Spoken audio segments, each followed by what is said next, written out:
Welcome to the Knuckleheads of Liberty. This is, we've been kind of in a weird place with COVID, and it's caused a lot of people to start second guessing how school is delivered to them. Lots of people just normally expect that the government is going to deliver education. That's sort of the way it was for most people when they were kids, and that's sort of what most people expect it'll be for their kids, unless they're rich or you happen to be really religious and are really into Catholic schools. Most other kids in this, vast majority of kids go through the government public education. And so this is kind of a big deal, because if you're a liberty-minded person and you think that markets should be handling things right away, every kid is getting this indoctrination that, hey, isn't it great when the government delivers services? I mean, after all, you spend K through 12, 13 plus years, especially if you're heading on into higher education, where a lot of those schools are also government run schools as well.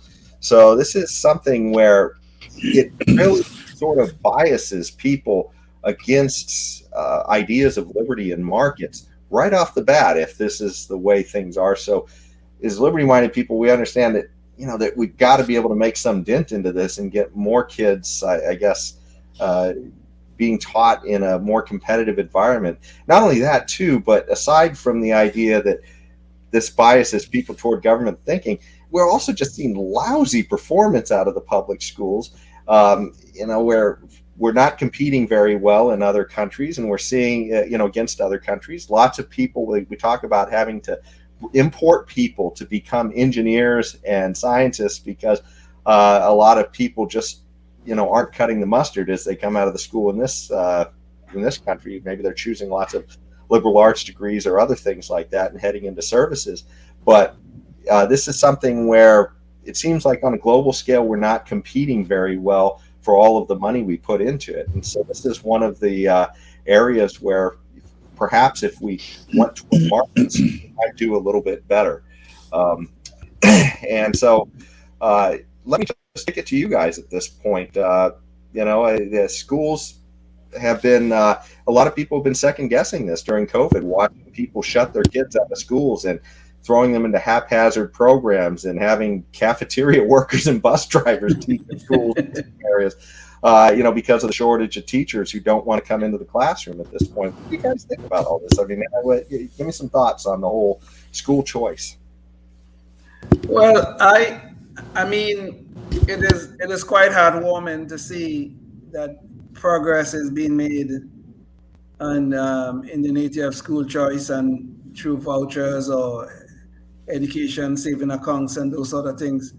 All those things are great, and I think it's very good to see that West Virginia, you seem to be quite far along in probably getting closer to what we may consider universal school choice, where nearly all kids will eventually be beneficiaries of such an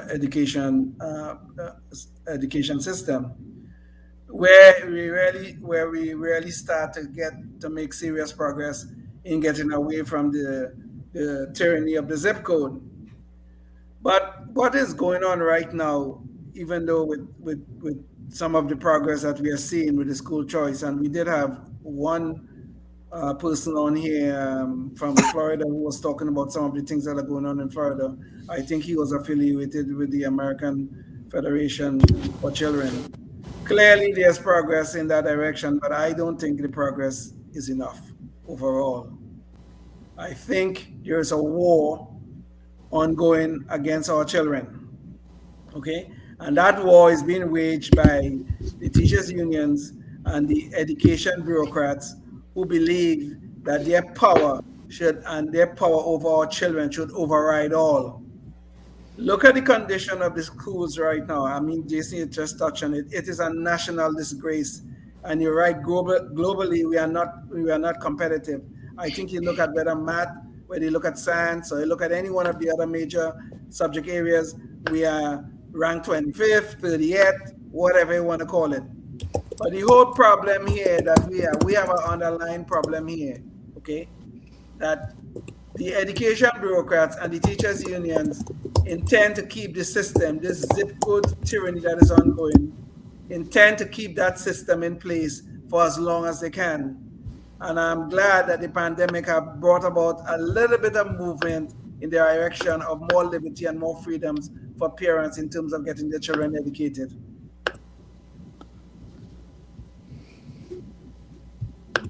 Well, I did a little chatting there with the rest of us and couldn't get out of it. I finally figured it out. Anyway, it's the X. How to get out of chat, kind of like how to get out of the public school system.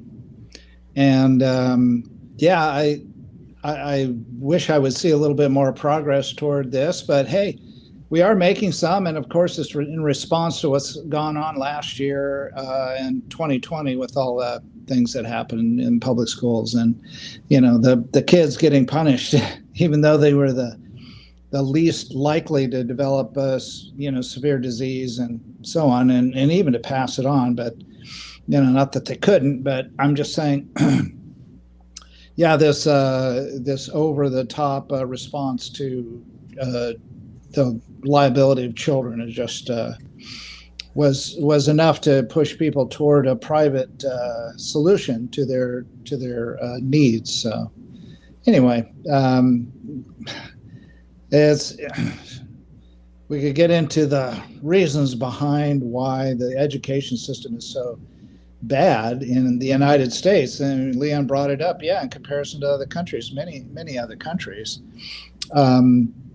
And we could talk about that, but I think it's heartwarming at least to see this push toward private solutions.